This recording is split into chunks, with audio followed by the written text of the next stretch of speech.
Last week, if you were here, you heard a really great sermon. I can say that because it wasn't mine, but it stuck with me all week, and I wanted to tell you about it if you weren't here, because these 4 weeks we're going to be talking about the 10 Commandments. And last week's sermon, I just found a really great introduction to what the 10 Commandments are all about. We had big news in our office. We got a new Keurig coffee maker. Our old one died a sad death after about 7 years of being in use. Pastor Grunke got a fantastic deal on it, coupon on top of coupon, $67, right, for a really nice Keurig. I had a cup of coffee last week, my first one. It was fantastic. And what came with the Keurig were a list of instructions about how to keep your Keurig coffee maker healthy and happy, and how that your Keurig can have a long and good life. So these instructions he called commandments. The commandments of keeping your Keurig to have a healthy and happy, long life serving us in the office. And it's like the 10 Commandments for us. God gave us the 10 Commandments so that we could have a long and healthy and happy life. See, I did it in 3 minutes. I don't know if y'all are counting, but I said it was a good sermon. It was a good sermon. It stuck with me. I can sum it up in 3 minutes. There you go. So that was our introduction to the 10 Commandments last week. God wants us to have these commandments in our lives because they're the instructions for us to have a good, healthy, and happy life.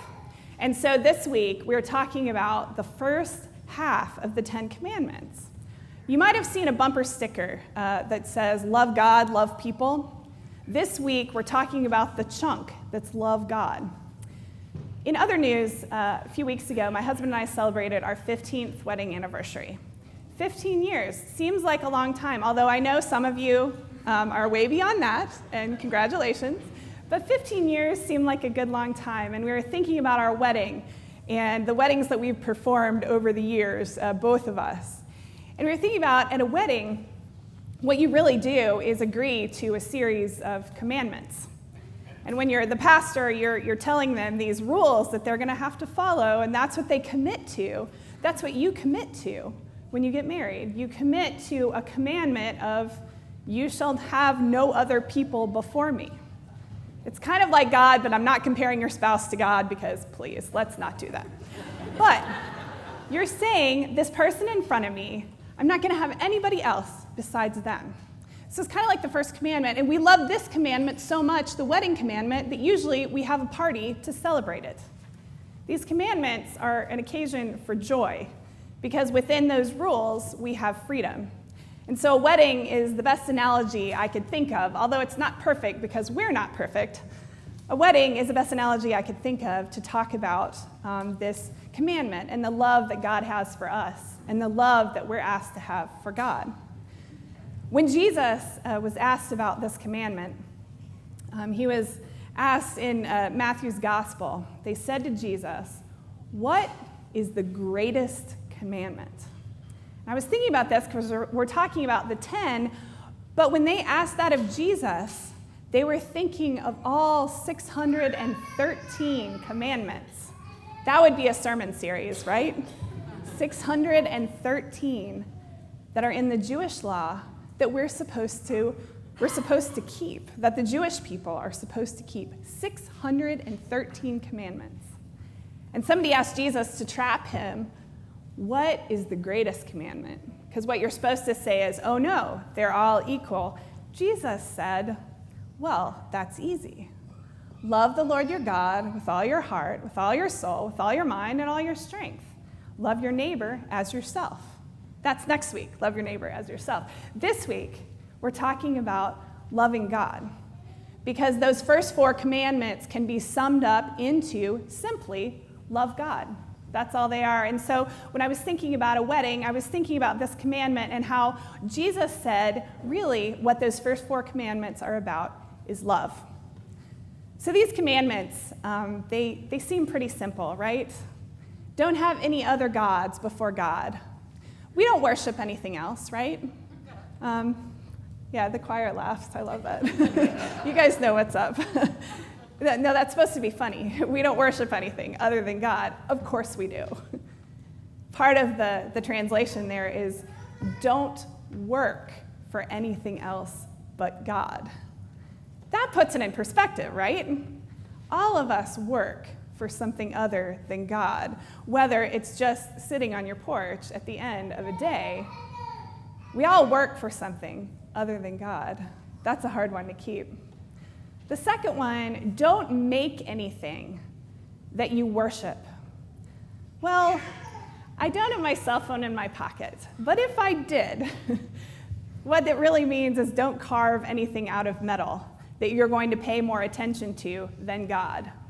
Now, I'm talking about myself here. I'm not talking about all of you guys, but I'm saying that's pretty hard to do. We have made a thing that we pay a lot of attention to.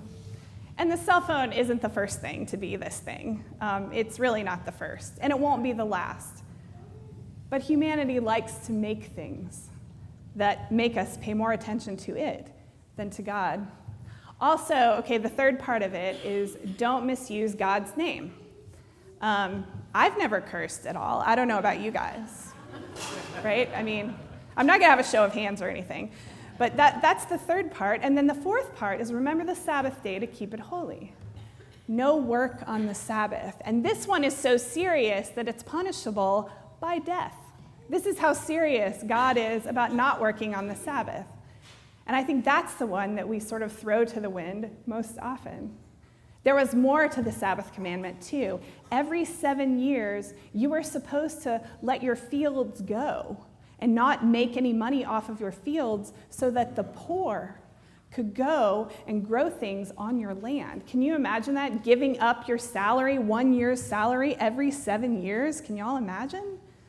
That's part of keeping the Sabbath. We are terrible at these, if you hadn't noticed. This loving God part, this sounds impossible. These first 4 commandments, when you see the bumper sticker, love God, love people, every time I see it, I get this warm, fuzzy feeling until I remember just how hard it is to actually love God and love people. But I was thinking about, what is this really about? Why would God give us these commandments and have it be about following these rules that are so tricky and so hard that it seems impossible when we think about the actual specifics of following them? Why would this happen? What are they really about? Well, a few months ago, probably about 6 months ago, I started hearing this song everywhere. Maybe you guys have heard it too. It's from the movie Frozen. You can't avoid it. So if you haven't heard it, just find a child about 5 years old, ask them to sing it, because they will. It goes, let it go, right? You guys have heard this. It was on every awards show ever. It's called Let It Go, and it's been everywhere, and I started hearing it, and then I started hearing it in other places. I started hearing it in a class that I take, my yoga class. My teacher started saying, let it go. Just get out of your head. Just let everything go. Let it all go. And I started thinking about these first commandments. And at first glance, it seems like the last thing they're about is letting it go. But I wonder if that's not what they're really all about. I think these first commandments about loving God are really about trust. They're really about, I have a favorite author, Anne Lamott. She calls it getting our grubby little hands off the controls once in a while. We like to have control of our lives.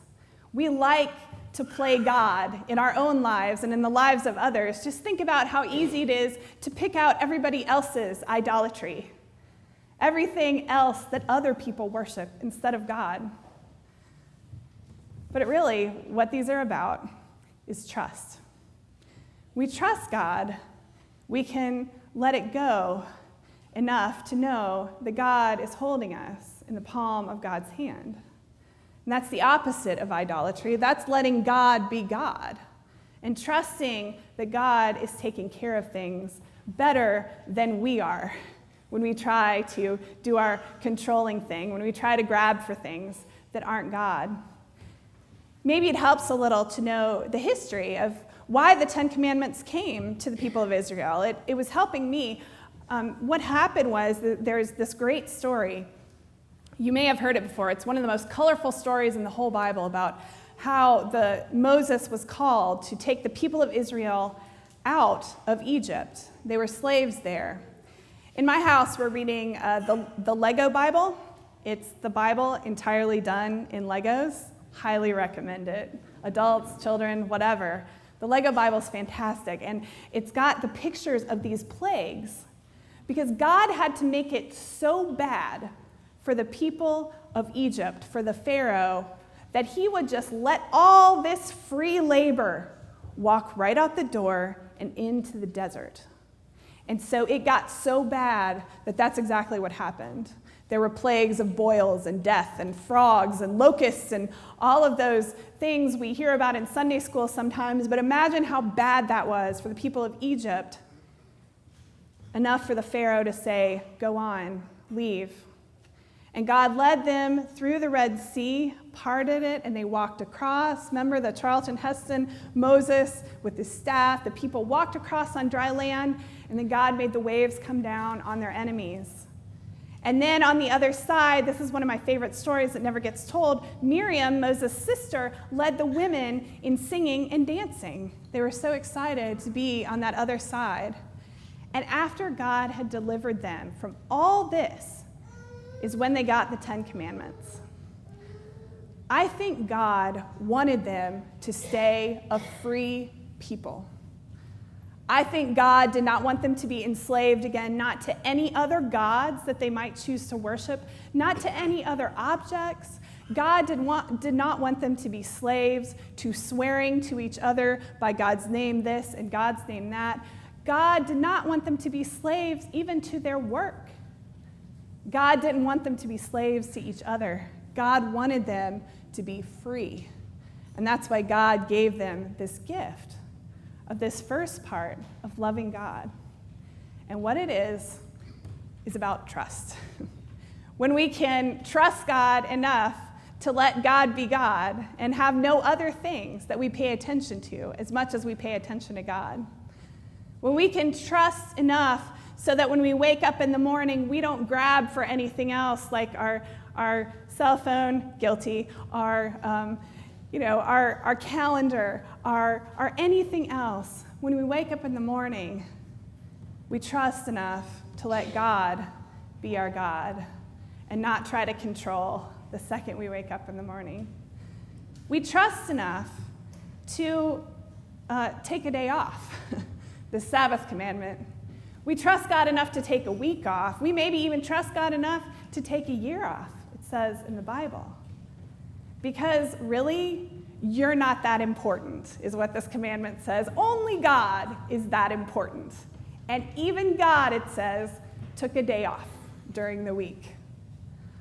All of those things are a matter of trust. They're a matter of trusting that the God who holds us all in God's hands has got things under control for us. We look at the person of Jesus and we see a person who trusted perfectly, even when we can't.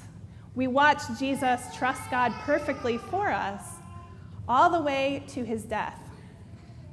And when we follow this commandment, even for a moment, it's when we have that moment of saying, maybe not this week, maybe not this year, but trusting in a God that tells us that cosmically all will be well. Amen.